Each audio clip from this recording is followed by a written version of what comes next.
For those of you asking where the neutral of the inverter will go, this video is for you. So this video I got yesterday where I was showing how to do the load separation on a 3-phase distribution box.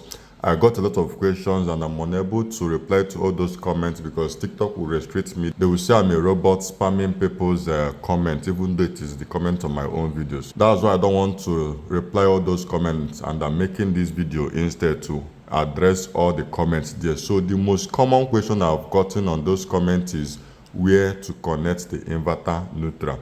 There are other questions on the comment section I would also be addressing on this video, so you can pay attention. Then the video I'm talking about, I'll pin it on the comment section. I'll also see how I can tag it on this particular video. Like I explained on the previous video, here is the neutral bar. The inverter neutral would go here as well.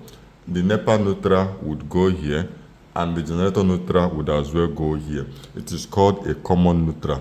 Both the inverter, the NEPA, the generator, all of them will have a common neutral. I know some of you might have issue with this because I see a lot of comment people saying they move things out of the distribution bus, they put a separate distribution bus and all of that. When those things are not necessary, it becomes an over design. You understand? So you need to keep things as simple as possible. I also noticed from the comment section that a lot of people have issue with the common neutral between the inverter, NEPA, and generator. And why they have that issue is if this is the inverter, for example, and here is the in and here is output of the inverter, right? Because this NEPA will still charge the inverter. NEPA goes in from here and inverter comes out from here. If they are having a common neutral, it simply means that the input neutral and the output neutral of the inverter are being looped together on this end.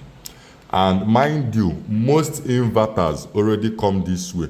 The input and the output neutral are being looped inside the inverter. Some inverters it is being looped outside. Some inverters it is left open and you can still loop it yourself. There won't be any issue. Where the issue comes in, however, is that some inverters, remember I mentioned most inverters are being designed this way, but some inverter has what we call neutral to earth bonding.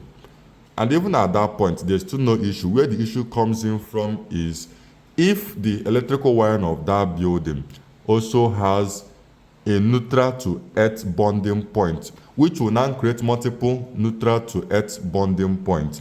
And those multiple neutral to earth bonding points will now create a potential difference, and the neutral will now have some voltages on it, which will be tripping the inverter, and there will be issue in the solar and inverter installation.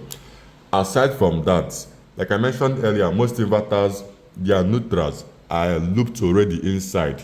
Some, you will see the cable looped outside from the input neutral to the output neutral. Some are still open, and looping them together will still give you no issue. There is also a way to test if your inverter has neutral to earth bonding inbuilt in it. I will make another video for that, so let's not digress on this particular video.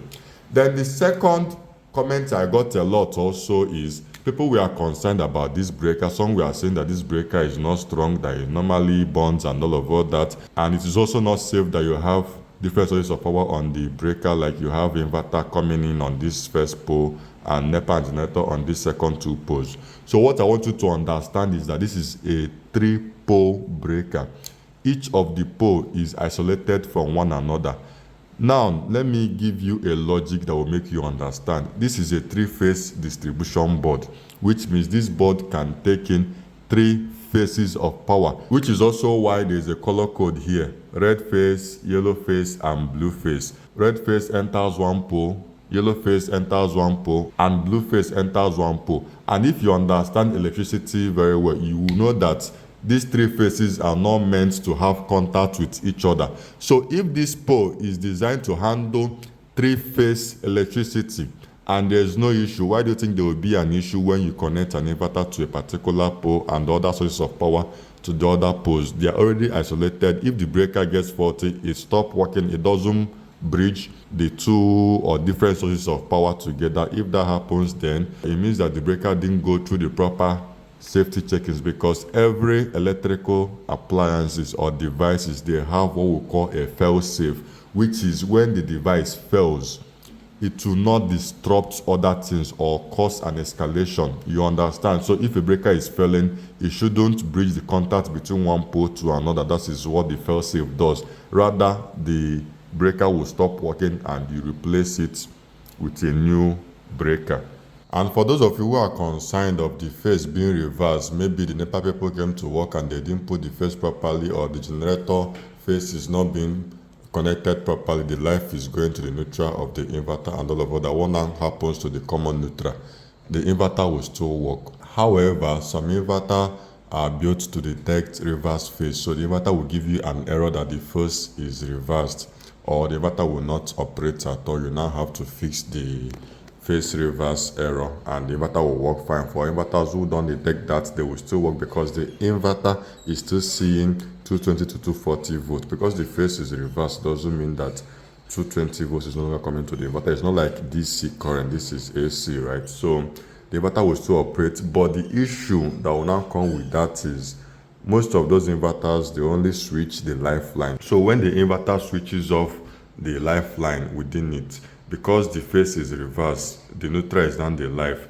It is actually switching off the neutral and not the life. The life will still pass through the neutral line and still get to appliances, and it could lead to appliances shocking and all of that. That's the only issue that comes with that. If the inverter cannot detect phase reverse, it doesn't blow up things. So I hope I addressed the comments I got on that video. If your comment was not addressed, you can let me know and I would make another video for you as well. If you watch the video to this end, I also want to let you know that there are two major types of load separation: onboard separation and off-board separation. And what I've just demonstrated is an onboard separation. And off-board load separation is usually used on a single phase distribution board, which I'll be showing you how to do on the next video.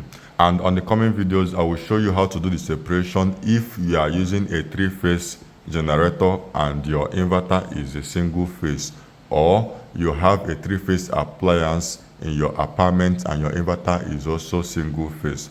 So if you've not followed me, make sure you follow so you will see the coming videos.